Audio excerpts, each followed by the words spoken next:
Hello everybody, it's Larry and welcome to today's video. And what we're going to talk about today, it's a little bit more difficult subject for a couple reasons. One, because I talk fast, and two, because it's going to assume a base level of knowledge. If you don't already know about centimorgans or are familiar with them, you probably want to go and watch that video first, then come back and watch this one. Now what this is how to look at the centimorgans and tell how you're related.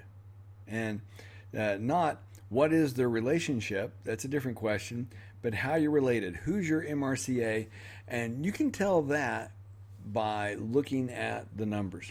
So here we go. We're going to start off and we're going to look, how you normally would. You'd start with your DNA match list.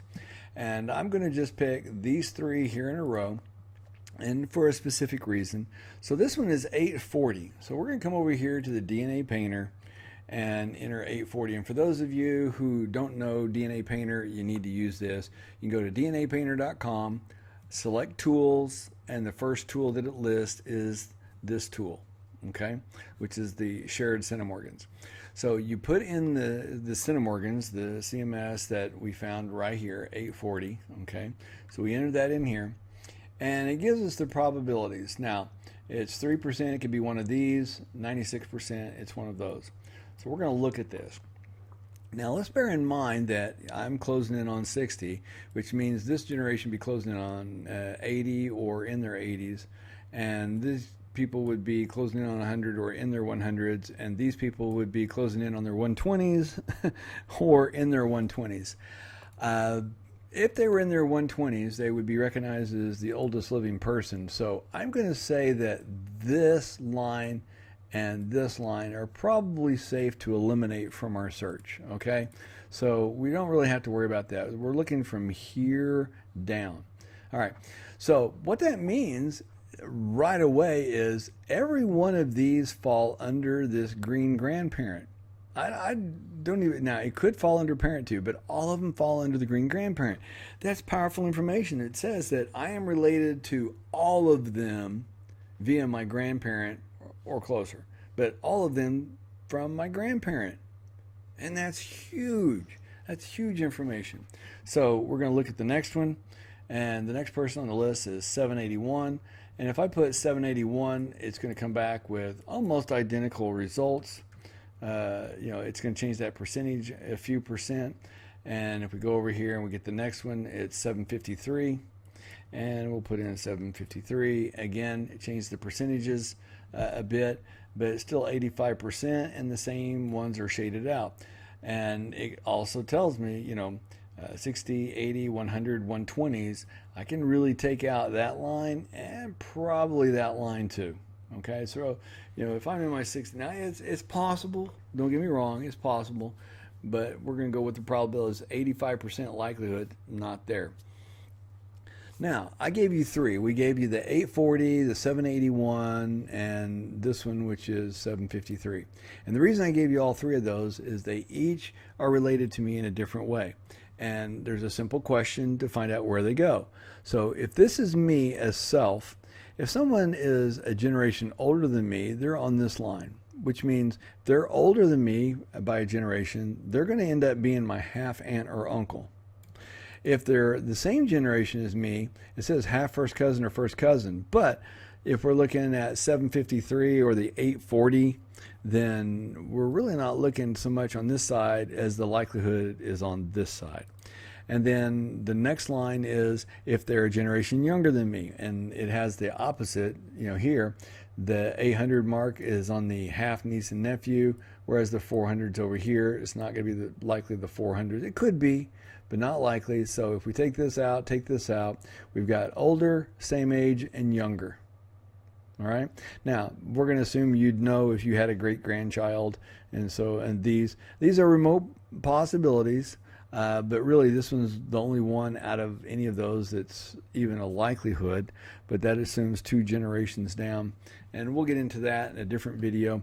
But for our video, we're looking and saying, okay, how related? And even this person is still related through here. Now, this would be an MRCA here, but if you start looking for your MRCA here and building down, you're going to find them the same way. So, all good. All right, so I have the 840. I'll tell you the answer. She's 85 or 86 years old, and that would be a generation above me because here's self. So I go up to this line. That means, because it's a she, it's my half aunt. And then the one that's 781 is the same age as me, give or take a year. I don't remember which one was older, to be honest. And that means that would be here or here. Well, 781 leans here. So this is my first cousin. And the one that's 753 that's on this one is a generation younger than me. So she, or her, would be my half niece. Okay? It's 753 here, half niece. So there, all of them are related through my grandparent. So if we look at my tree, that means that I'm related to all of them through either Clarence, Dolly, Robert, or Treva. So at this time when I was looking for it, I only knew on my mother's side. And I had the DNA surprise on my father's side. And I couldn't figure out who these were. This whole section was unknown to me. And the real trick became when I said, oh, okay, that's my half aunt. And this is, my first cousin. This is, my half niece. Couldn't put it all together until I just said, wait a minute, my half aunt, if we're MRCA'd at my grandparents, one of her parents is my grandparent. So what were her two grandparents? And so she gave me her two grandparents' names, and I looked into that. Well, one of those names kept coming up in my other research. So I knew I was onto something there and built out the trees. I started right here with this grandparents that she gave me. She gave me both of hers, and I worked both of their trees downward. Got the census reports for the both, and then when I had the names that I kept popping up in the others, I focused on it first, and turned out that I was able to locate my father that way. Well, Larry, what do I do when my centimorgan match is lower? Well, let's go out here to a third cousin. Okay, second cousin, here's third cousins. So we're going to go out, here's 188. Okay, that's Galen. I bought her ancestry test, and really nice person, cousin, and like me, didn't know anything about this portion of the family. So we're going to put in 188, and we'll look and see what the kinships are here. So half second cousin, twice removed, it's possible but not likely. These are statistically unlikely. And these are 89, 90% combined likelihood. Half second cousin once removed. So we got a half second cousin here. We've got a second cousin once removed here. But, this is all in orange. That's all in orange. So we come up here.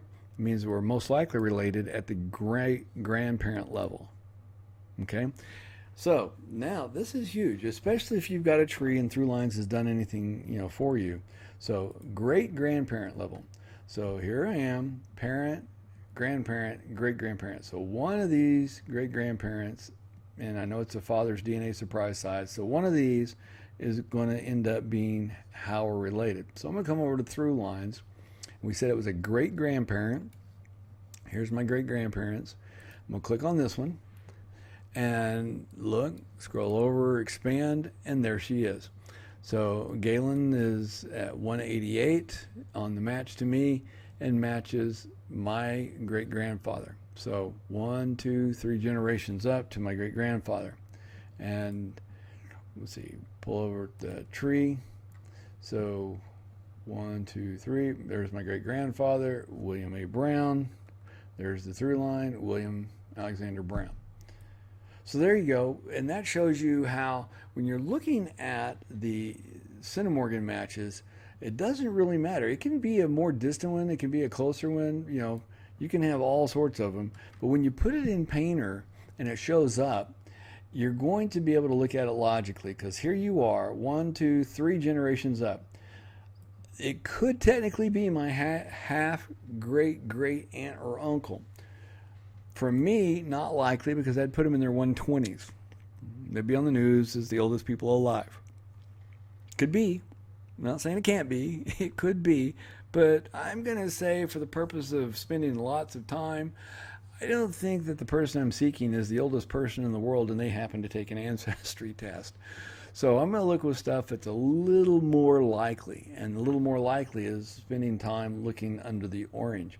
So rather than, breaking your neck trying to find it, go first to your through lines and see if it's stitched together, your trees and their trees underneath that level.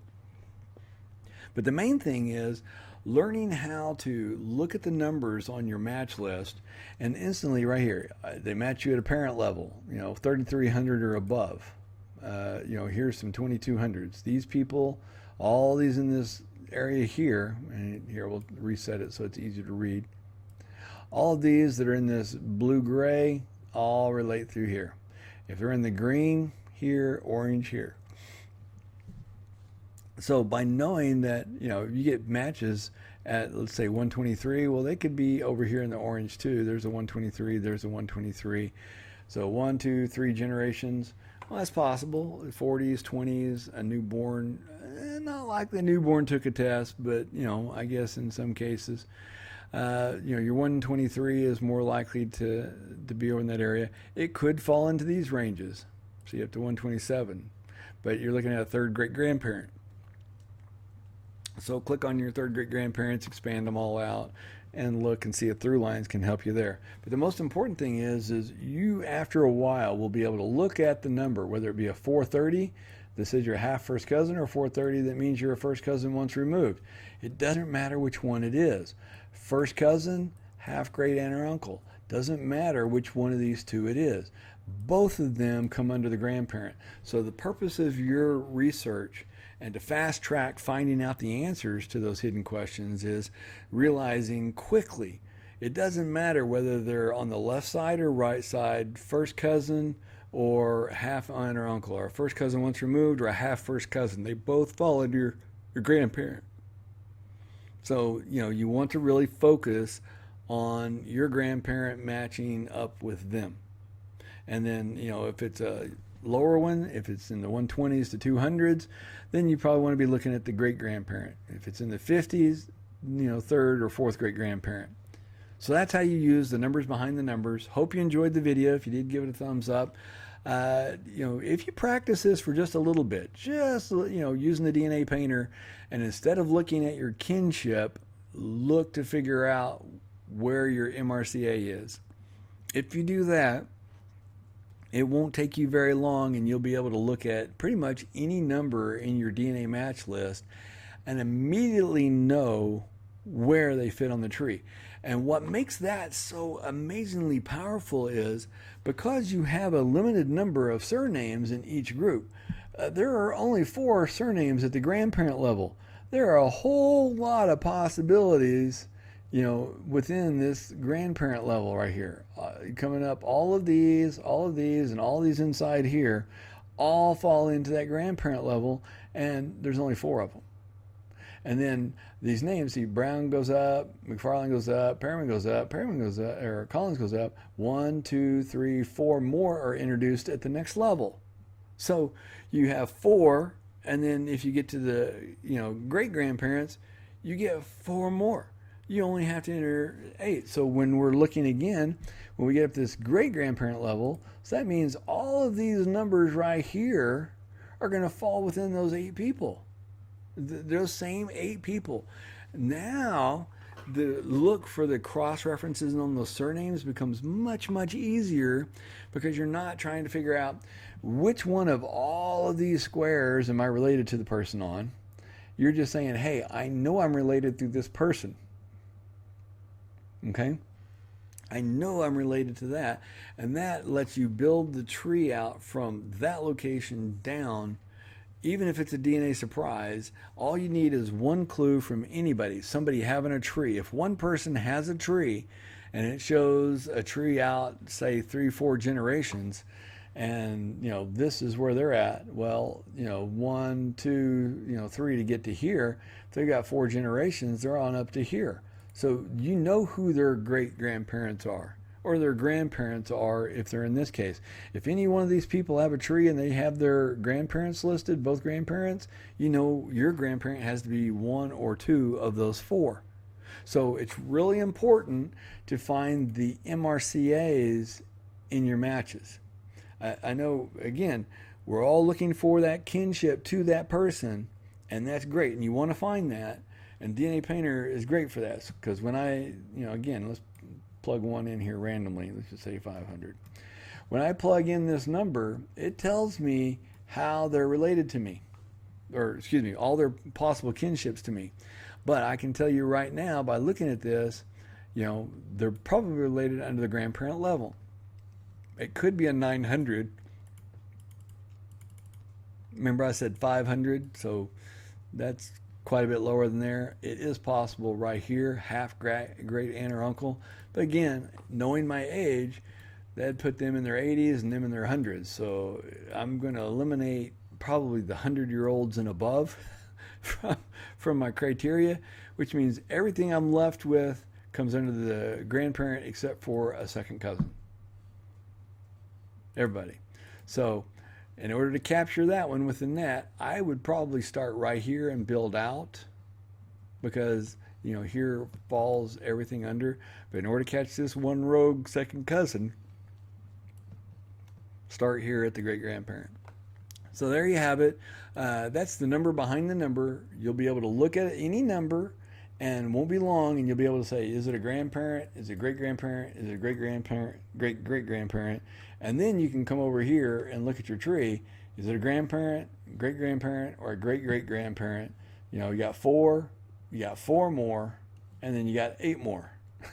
So you really don't have to memorize all of them all at once, but you got 4 in this column, 4 additional in this column is 8, and then you add 8 more for the 16 that are in this column. So you remember those 16 surnames. After a while, when you're looking at somebody's trees, one of them pop out. And it really makes it easy, because if any one of those people on your DNA match list, if they have a tree, we got no tree, 29 people, 36 people. And when we look at that and it shows, okay, they got a tree, it's kind of cheating. It tells me how we're related, but it's got a tree, and I know that we're related through, a grandparent because of the centimorgans at 379. And again, just to prove, how do we know that? Let's put in 379. 379. Okay. So we scroll on down here.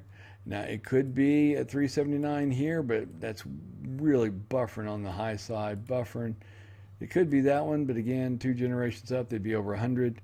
379, that's pretty higher than that one. Most likely under the green. There is 2 technical chances, but the probabilities are really low when you look up here on the second cousin. So it'll be under the grandparent, and indeed that's where we match them. So you can do that with any of the people in your match list.